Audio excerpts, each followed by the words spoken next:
This is a story about the crime of the future, committed now. It is a bizarre tale of how a Russian mathematical genius broke into Citibank, the world's largest bank, through cyberspace, and then sold the secret of how to do it for $100 and a couple of bottles of vodka.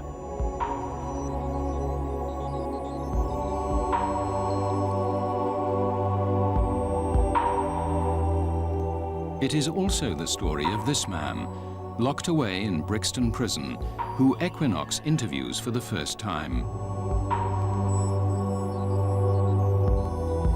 The American police are convinced he stole $10 million from the world's largest bank, diverting the missing millions all around the globe.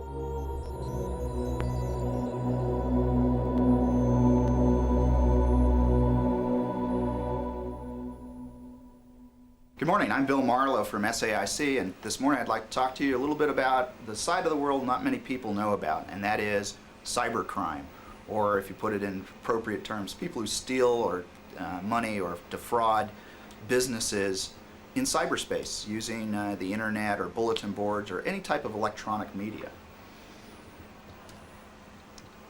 There's some real things that we have to set as a baseline for everybody to understand. Key point is you cannot believe that there is any law and order in cyberspace. For the cyber criminal, banks present the most tempting target of all. Behind these fortress-like towers, banks are increasingly vulnerable to attack. More and more of their operations are becoming computerized. They're even trying to sell online home banking to the ordinary customer. Money isn't money anymore. It's numbers in a computer memory. And who's going to notice if some numbers go missing? Let's put it in perspective. The average bank robbery, okay, I'm gonna go stick up a bank. I take a gun, I walk in, give me all your money.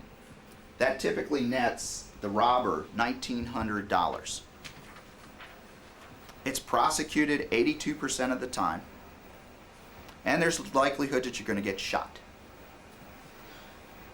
On the other hand, with a computer, you actually wind up seeing $250,000 taken, and it's prosecuted less than 2% of the time. Those are staggering numbers. It is safer to go by computer than it is by gun. In the 1970s, computers were hailed as a revolution by the banking world. New technology sent money spinning around the globe in seconds. But there was a price to be paid. If money could be sent in seconds, it could be stolen just as quickly. Case 1, Security Pacific. Date, 1978. Location, Los Angeles, USA. Theft, $10.2 million. 32-year-old Stan Rifkin. This is the man who stole $10.2 million over the phone from California's largest bank. And used most of the money to buy diamonds. His attorney succeeded. He was no ordinary bank robber. Stanley Mark Rifkin was a professor of social computing at the University of Southern California. Suggested Rifkin would not flee the country. Relatives and friends. He was something of a misfit. His wife had just left him, tired of his eccentricity. She claimed he even tried to hypnotize her into believing she still loved him. Rifkin gets out of jail. Joe Ramirez, NBC News, Los Angeles. He lived in Beverly Hills. Depressed by his messy divorce and bored with life as an academic, he complained to friends that he was desperate to make a mark in history. He wanted to be the first successful computer bank robber, an ambition that was to bring him to the attention of the FBI. The unique aspect of this crime wasn't the fact that there was a fraud perpetrated against a bank, and it really wasn't the fact that funds flowed out of a bank somewhere else, even across a state line. What was really unique about this crime was that perhaps for the first time in history, certainly in my experience and in the experience of the other agents that worked on this case, was that we had an individual carry out a scheme to defraud, and his primary accomplice in that scheme to defraud was a computer. Rifkin was also employed as a computer consultant at the Los Angeles headquarters of California's largest bank, Security Pacific. While working in their money transfer room, he noticed security was lax, that employees would shout the daily computer passwords to each other, passwords that allowed access to the millions inside the bank. So on the 25th of October 1978, he got hold of the daily codes, something only a bank insider could do. He slipped out of the office and made a phone call. Pretending to be a client of the bank, he quoted a sequence of numbers for an account on the internal computer and started the illegal transfer of $10 million.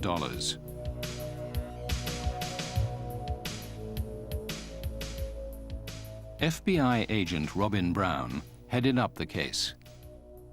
Originally, he intended to send the money to Moscow to exchange it for cut polished diamonds, so that because he had another friend in the diamond business who had unknowingly told him that diamonds become a tremendous monetary device.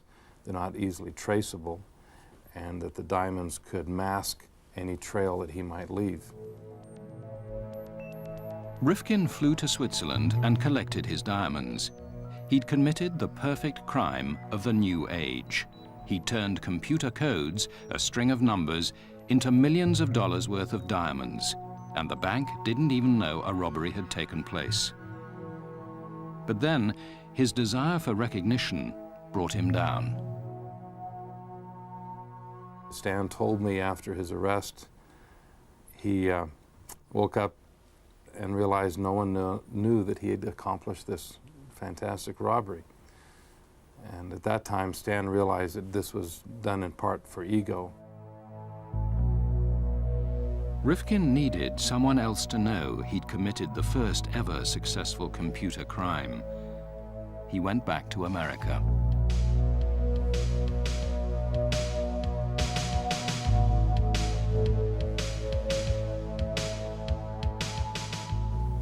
He looked up his attorney friend and his diamond broker friend and showed them the diamonds that he had bought, and filled, I think at one point, an ashtray. He said, "Look at these diamonds." And he was very exuberant about the robbery he had accomplished. And his friend and his attorney, of course, were aghast. His friends went to the FBI. Robin Brown drove straight to Security Pacific's headquarters at 333 Hope Street. It was only then, 8 days after the theft, that the bank realized their millions had gone. They began to hunt for the thief. The bank always tape-recorded money transfers. They were astonished to discover the voice of their employee, Stanley Rifkin, committing the crime. We have found that recording. This is the first time the tape has been heard in public. Okay, and the office number? 286. 286, okay. What's the code? 4739. Okay. The bank is Irving Trust in New York to pay amounts $10,200,000. The tape was conclusive evidence. Rifkin was convicted and sentenced to 9 years in maximum security prison. The bank improved its security and stated publicly what Stan Rifkin did couldn't be done again. There's a famous bank robber by the name of Willie Sutton who said that he was asked, "Why do you rob banks?" And his answer to that was, "Because that's where the money is." Banks are considered to be huge protected institutions. They have a facade that says, "I'm a bank, I have a vault, I am protected. So if you break into a bank, that's a big deal, that's cool. That's neat to break into a bank. And oh, by the way, you can pick up a few bucks on the way. By the mid-1980s, computers had revolutionized the finance industry. The old image of bullion being carried by armed lorry was almost obsolete. Now, money traveled around the world in a split second at the touch of a keyboard. But the new technology brought new risks. Case 2, Prudential Beige. Date, 1986. Location, London. Theft, $8 million.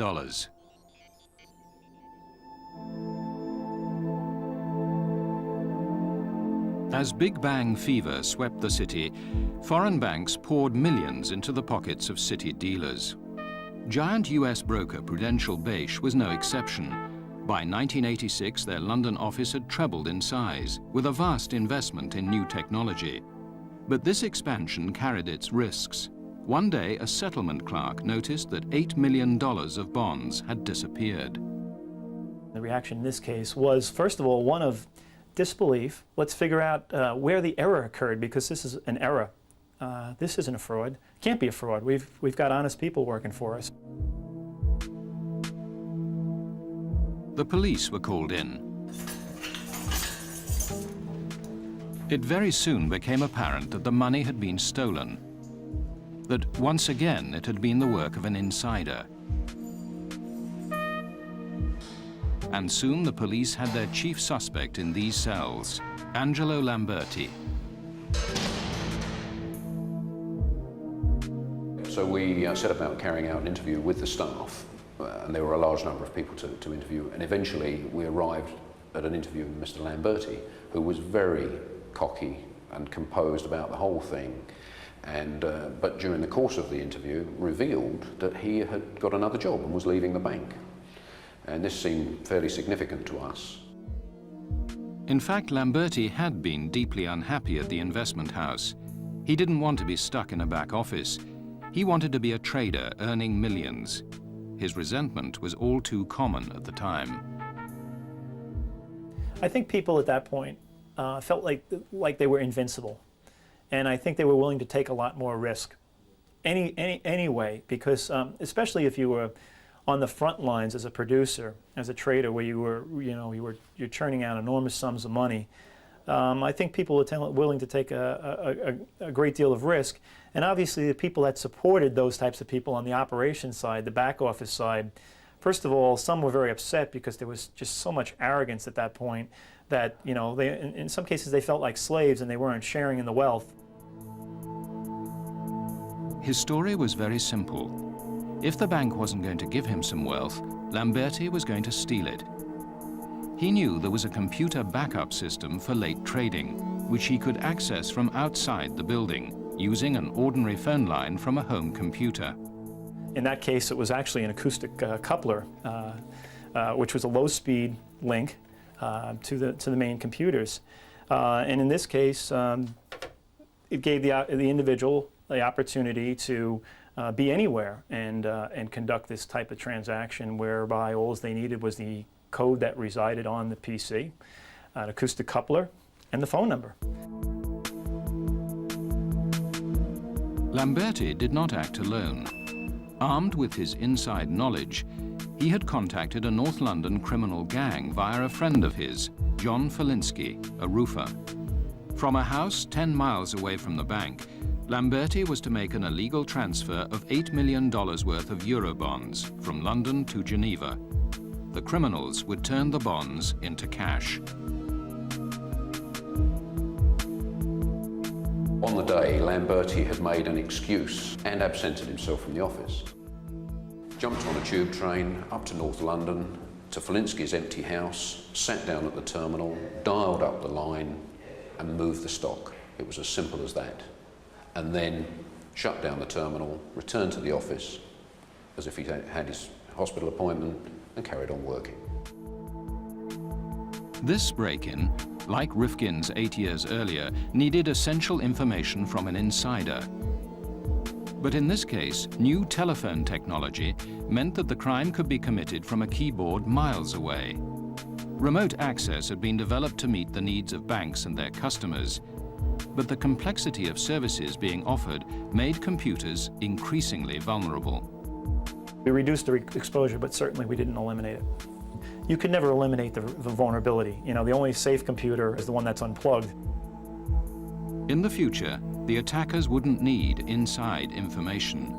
Banks would be vulnerable to the clever hacker working anywhere in the world.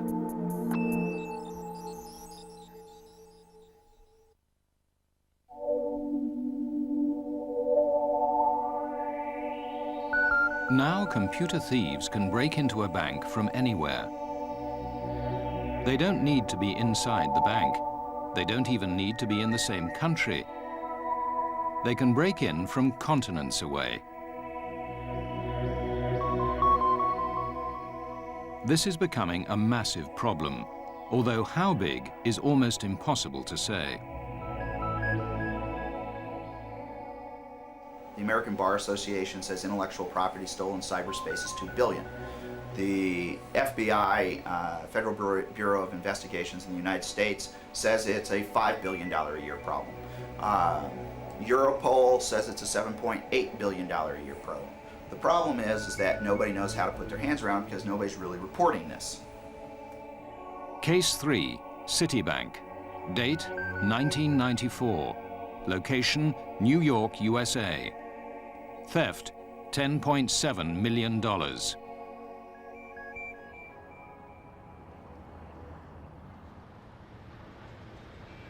Citibank are the world's largest bank. Every day, $5 trillion passes through here, their data center at 111 Wall Street. They dominate banking in America, and there are Citibank branches around the globe. But like most other banks, they are a very secretive organization. The reasons that these businesses and governments don't want people to know is customer confidence. People are going to do business with companies and governments that they feel are protected. They're trustworthy. If they make an announcement, I've been hit, people start wondering, well, you know, what else is there? What else has been done? And other companies are standing up and saying, I've never been hit. Come do business with me. And with the dawn of online banking, creating confidence is an essential part of Citibank's advertising campaigns. So I get this email from my friend. Oh, all about Citibank's free PC banking. And it's all safely done on Citibank's private network. Citibank's free PC banking. Call now to sign up. It's also available for small businesses. So why go to the bank when the bank can come to you? Get Citibank's free PC banking. Transfer funds, pay bills, get stock quotes, all free. Call now, 1-800-321-CITI.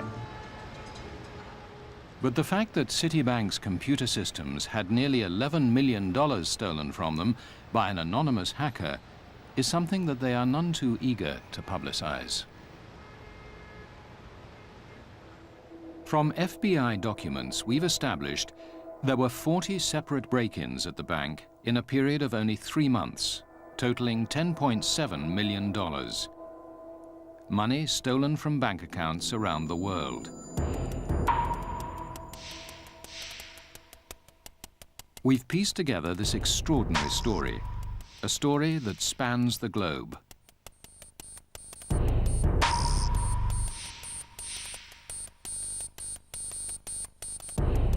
Citibank have a massive presence in Argentina.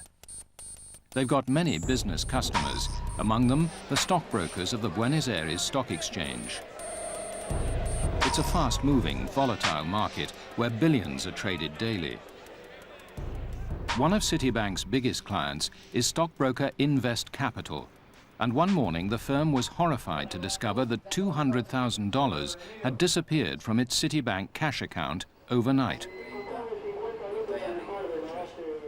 We were very, very surprised when we opened the cash management account, and all the trades that normally in our life never have a faulty problem I mean, there were 4 wire transfers made out of that account without our consent or our authorization, and anonymously sent to 4 different destinations, I mean, to unknown counterparties. That's basically what happened. We were very, very surprised. Citibank in New York seemed rather less surprised to hear about the break-in. They immediately repaid Invest Capital's losses. They didn't want the problem to get out. I mean, we were shocked, and we were very worried, I mean, because we needed that money to make, in turn, our own payments.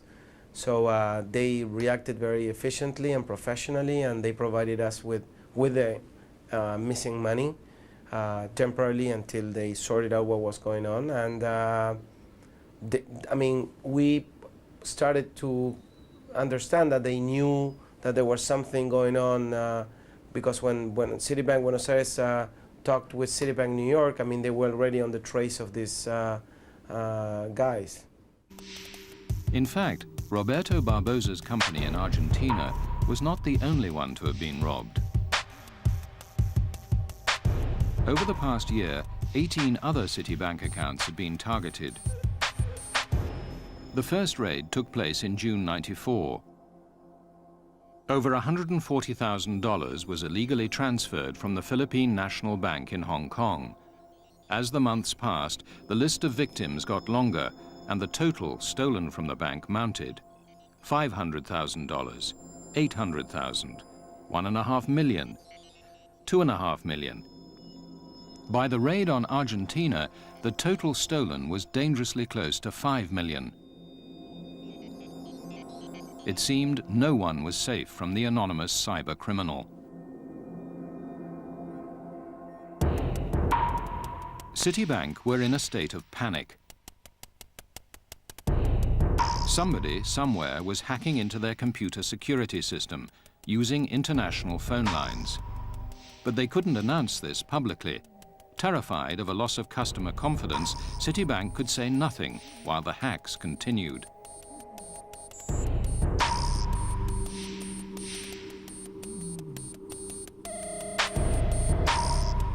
They still refused to discuss the details of the crisis. But we've discovered that in secrecy they assembled a war room at 111 Wall Street to track the missing millions. From their hideaway in New York, the Citibank experts watched as an alarming picture emerged.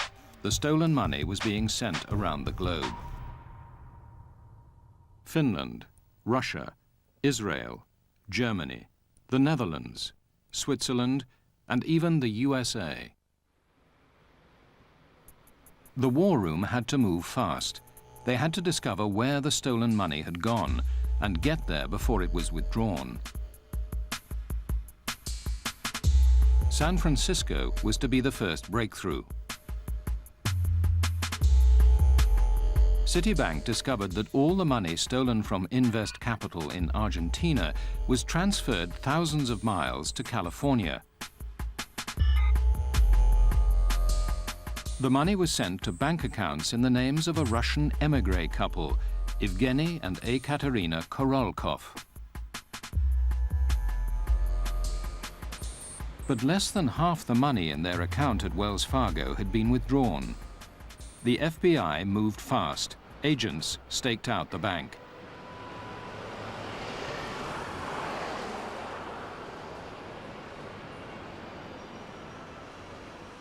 Four days later, Mrs. Korolkov was arrested, trying to make another withdrawal from the account. But she refused to talk about who was behind the operation. Her husband Evgeny had already fled to Russia. However, the implications were clear. Citibank was being targeted by a highly organized criminal gang with money collectors, known as mules, in place all around the globe. Citibank then decided that they had to take a chance. They needed to catch another mule, and quickly. The war room watched every transfer intently, trying to spot any fraud. They homed in on the likely targets. Latin America was being hit regularly. They looked for big, unusual transfers, but there was no sure way of knowing. They'd decided that when the next illegal transfer was made, they would allow it to go through and try and catch the mule who went to collect the money. It was a big gamble. They might not react in time. Then it happened. $3 million crossed the Atlantic from Colombia to Holland to a series of bank accounts in Rotterdam. The war room moved fast. The Dutch police were alerted, and this man was arrested trying to withdraw the cash. His name was Vladimir Voronin. I just came to the bank, had a seat, took a coffee, and Dutch police arrived and arrested me. That's it. Voronin admitted being part of a Russian gang based here in St. Petersburg, the place where the search was to move next. He was actually a key player. It turned out Voronin was in charge of the whole money-collecting operation, recruiting all the mules. The bank's luck was in. Voronin was prepared to talk. He explained his massive debts had put him in the power of the Russian mafia. They say, hey, you got a problem, financial problem. We can help you. I said, okay, how you can help me? He said, we got some connection with American bank, we can make transaction, but we don't know. We don't want to, show up in a light, because if you can find some people who can open account in the bank and they get the money, okay, you just tell us, and we're gonna do it. You can get some percentage of it. Okay? Voronin was prepared to tell all he knew, but his testimony did not include the crucial information that the FBI and the bank were after. Who was the hacker and where was he operating from?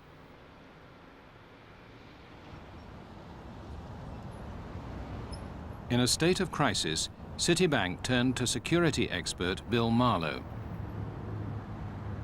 In fact, when we traced and trapped a number of these cyber criminals, what they've actually done is they've wrapped their trail 3 times around the globe through 11 different phone systems to cover their trails. This is virtual space. I can do this from any point on the globe. As long as I've got a laptop, I can literally do this from any point on the globe.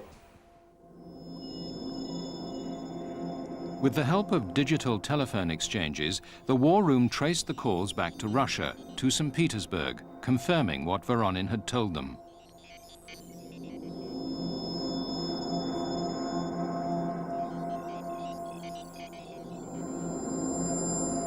But in trying to work out the exact location of the telephone, the war room hit a dead end. The telephone exchange in St. Petersburg is an old-fashioned analog system.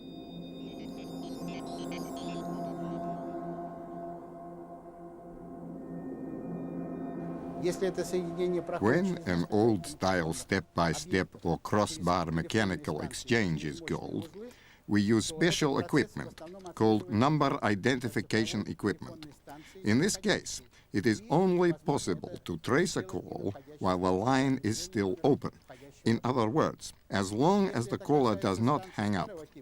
If these conditions are met, then it is possible to trace the origin of the call by observing the positions of the various switches. This can be done by the exchange operators, but once the line is no longer open, it then becomes impossible to trace the call.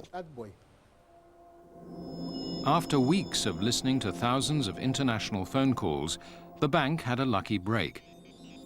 Not only did they spot an unauthorized transfer of money taking place, but the hacker stayed on the line long enough for his telephone number to be traced. It was the first vital clue as to the hacker's location.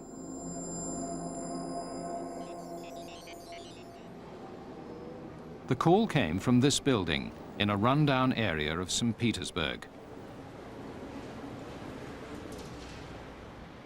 The phone line was in this office, the headquarters of a small trading company, AO Saturn.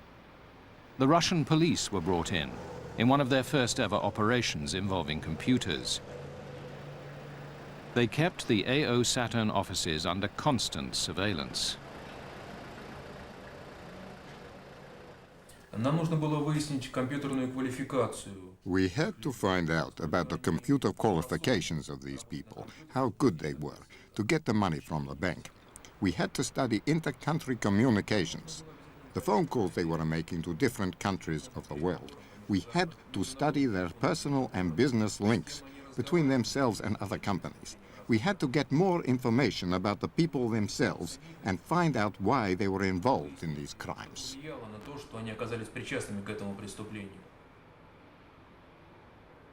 But their surveillance did not reveal the crucial information.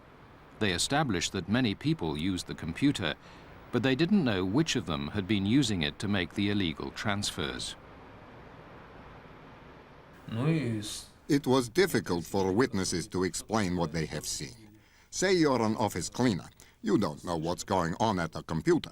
If they did know about computers, they explained it in such a way that it is difficult for me, as an ordinary policeman, to understand. With the investigation deadlocked in Russia, in America the investigators had a breakthrough.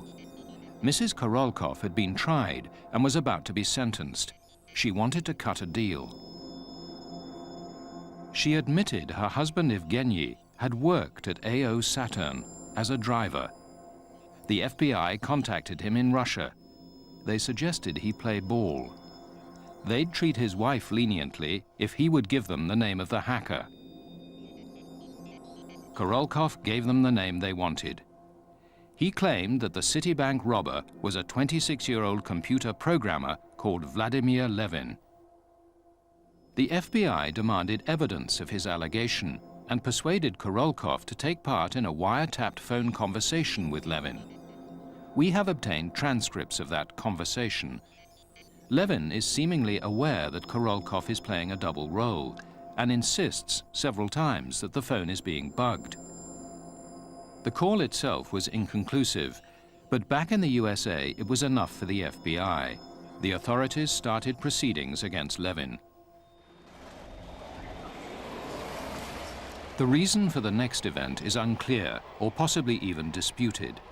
Within 2 weeks, Levin flew to London, according to him on his way to a computer fair in Germany, but he got no further than Stansted Airport. As he got off the plane, he was arrested and taken here to Brixton Prison, accused of stealing $10.7 million from the USA, a country he'd never visited in his life.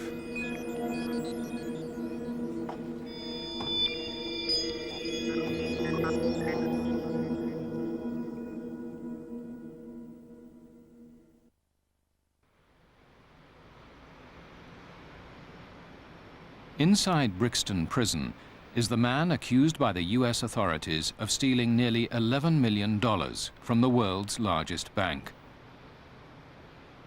The FBI alleges that he is the Russian mastermind who broke the bank in New York, stealing from Latin American clients and laundering the missing millions around the world.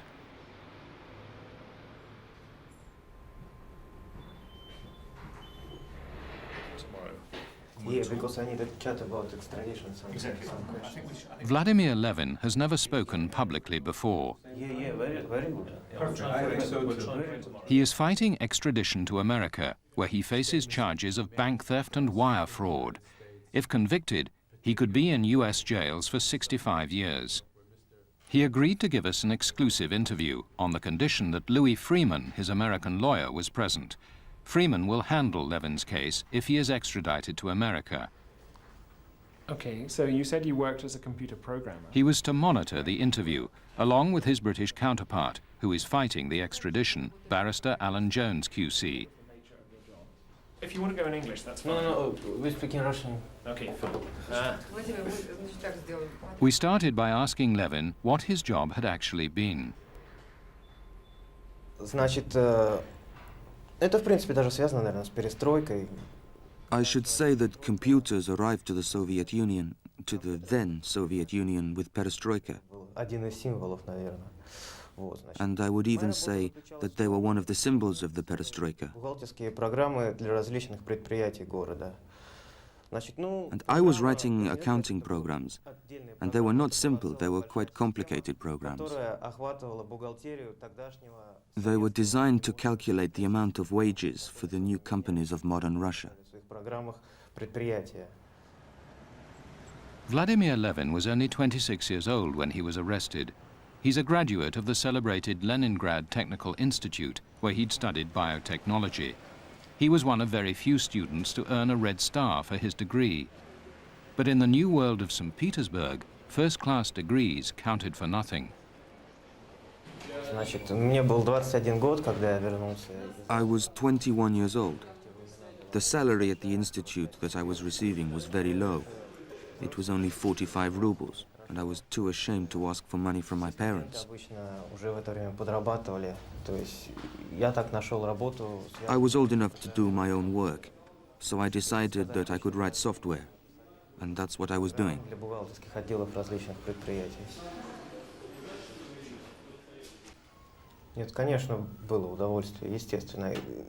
Of course, I enjoyed what I was doing. I think there are very few people who do this work without enjoying it. But Korolkov, his colleague at AO Saturn, alleges that Levin's work went far beyond company accounts. In this affidavit to the FBI, he says that Levin was the controller of the operation against the bank. Near midnight, on the evening of August the 23rd, 1994, I was at the office of Saturn in St. Petersburg with Levin and another man. Utilizing two computers, Levin proceeded to execute transfers to certain accounts in the Netherlands, Finland, and Germany. It is on the basis of this man's evidence alone that Levin was arrested. Там нельзя сказать, что это вот было на этой стадии. Значит, полиция, английская полиция сказала... What actually happened then? I was told by a police officer that I have stolen $10 million from America, and I was very surprised, to say the least astonished. Неожиданность. Я подумал, что это какая-то ошибка. Но английский адвокат, который... And then my solicitor told me that I can be kept in prison for 60 days. And during this time, the American officials, they have to prove that I actually committed this crime.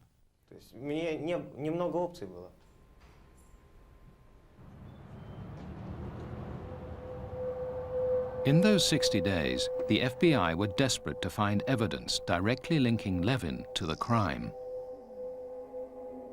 They contacted the Russian police in St. Petersburg. Their observation of AO Saturn's office was proving fruitless. So the special branch raided the offices of the company.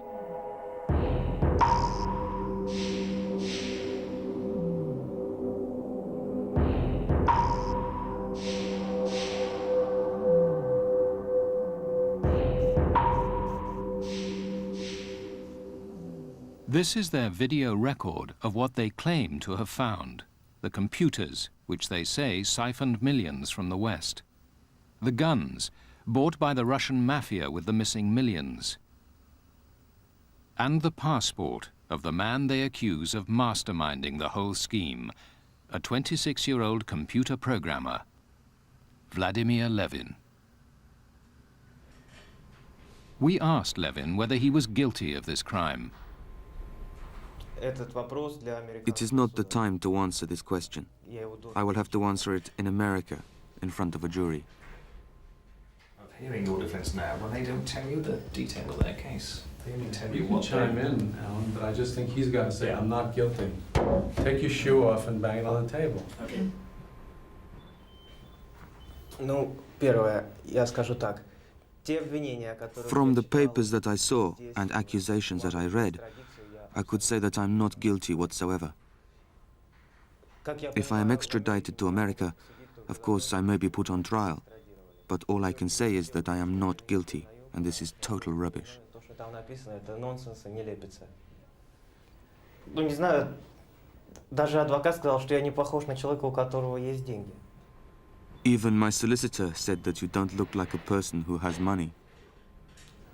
Especially $10 million. But according to Korolkov's affidavit to the FBI, Levin wasn't just the computer programmer. He was running the operation. Korolkov claimed, Levin told me he was able to monitor by computer the accounts of companies using the money transfer system. He would transfer money only from accounts of companies that were engaging in such large transactions that the unauthorized transfer would not be noticed immediately. And he would withdraw the money promptly. The evidence against you rests on the testimony of one man, Evgeny Korolkov. What is your response to that testimony? 2 words. It's not true. whether Levin is or is not the Russian mafia hacker at AO Saturn is in fact only half the story.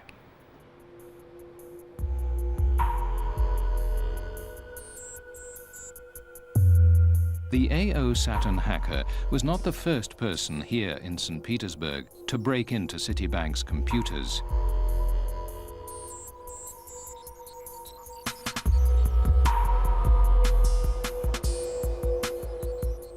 Whoever committed the crime relied on the genius of this man, the very first person to break into Citibank. He's a mathematical wizard, university educated, but like so many graduates in modern Russia, he's unemployed. Known only as Megazoid, his obsession with computers led him to hacking. He's not in it for the money, but his skills could be very valuable to the mafia. He will not reveal his true identity for fear of threats to his life.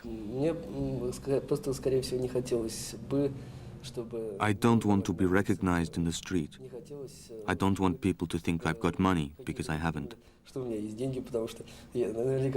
I don't make any money from this, and I don't ever want to. It's an intellectual challenge, a chess game. I don't want to be pestered with requests from various criminal organizations, especially not from those who have very little understanding of what I do.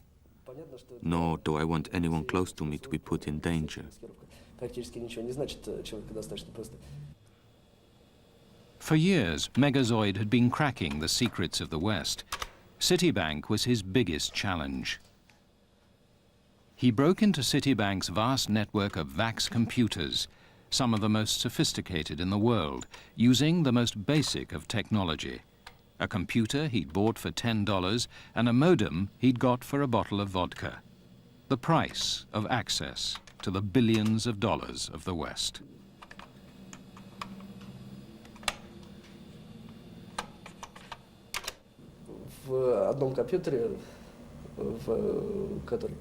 The computer to which I was connected belonged to a man who had extensive control over the network's administration.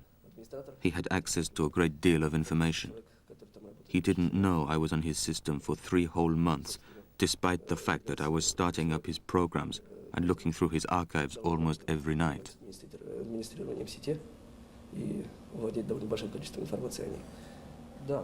I want to show you the person's telephone number, the system administrator. For legal reasons, we have obscured the name and telephone number of the Citibank executive whose computer he claims he broke into.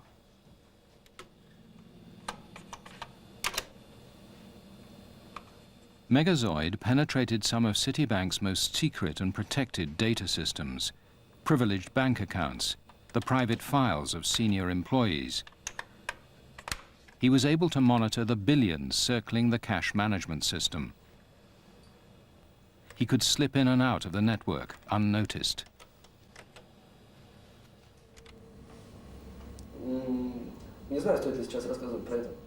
I'll just say that I simply changed the network's configuration in order to gain access to the system without having to go through too many procedures. Megazoid broke into the bank in 1993. 6 months later, all his hard-won knowledge fell into less benign hands. One night, one of his fellow hackers went for a drink Drunk and depressed, he sold the secrets of how to break into Citibank. The price, $100 and a couple of bottles of vodka. The buyers, the Russian mafia. At AO Saturn, in the autumn of 1994, the mafia began to make good use of Megazoid's secrets. Citibank's problems began in earnest. As the money disappeared, so executives realized that the security of the bank had been compromised.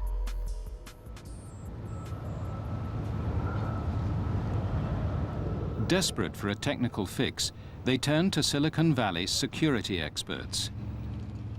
I personally received a phone call from an officer of the bank saying, how fast could you secure certain entities within Citibank? And we took all of our available resources and made it happen. Citibank had long relied on a system of static passwords. They never changed. Using the new systems of encryption, Brady installed a dynamic, ever-changing password. Instead of keying in a fixed password, what will happen, I'll turn on this little device, and it has a little display window here. It's going to ask me to enter a PIN, only something I know, almost like a fixed password, only it's not being transmitted. It's only going into the card. So I key in something that I know, and the next thing I see is a dynamic password. As soon as it recognizes that that is the correct PIN, it will automatically generate a one-time password.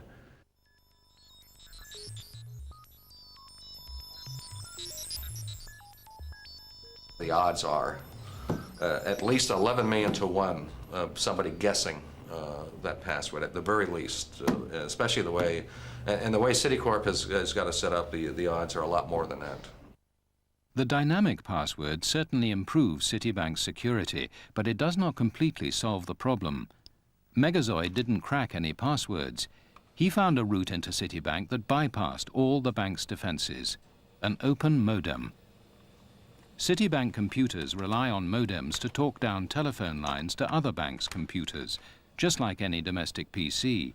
This is their Achilles heel. The most common mistake thing is they typically have hundreds, if not thousands, of open modems in their systems. That's probably the #1 technical thing we find, are these open modems that give direct access. You don't even have to go through their switches or anything. You can get direct access to systems by finding the right modem. Citibank will not discuss this. They refused our request for an interview. Instead, they provided a written statement.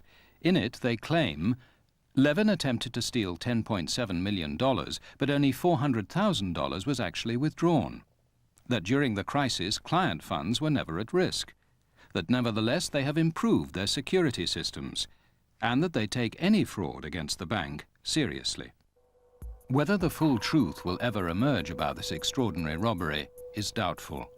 The bank has no desire to wash their dirty linen in public. And in St. Petersburg, the Russian mafia are equally expert at covering their tracks. Meanwhile, nearly 24 months after his arrest, Levin still sits in Brixton Prison, fighting off extradition to the USA. The House of Lords will hear his case in the spring. And Megazoid is still hacking the secrets of the banks from his base in a squat in St. Petersburg. But he may not be the only one who continues to hack. Brighton Beach, off the coast of New York, is home to a massive Russian emigre population. Vladimir Voronin now lives here. After his arrest in Holland, he was extradited to the USA. The gang's money launderer is under no illusions. Every Russian programmer is potential hacker because, you know, if life puts him in a situation when he working and he can't get his salary, you have to do something to get your money. Would it surprise you to hear that Citibank was still being hacked, even today? No. I probably could be surprised if it didn't happen, you know. I think about next some transactions. Why wouldn't you be surprised? Because I don't think actually that Levin is, is head of this operation. Nobody's safe. If Levin wasn't the head of this operation, then whoever was is still at large, and the banks of the West are still under threat.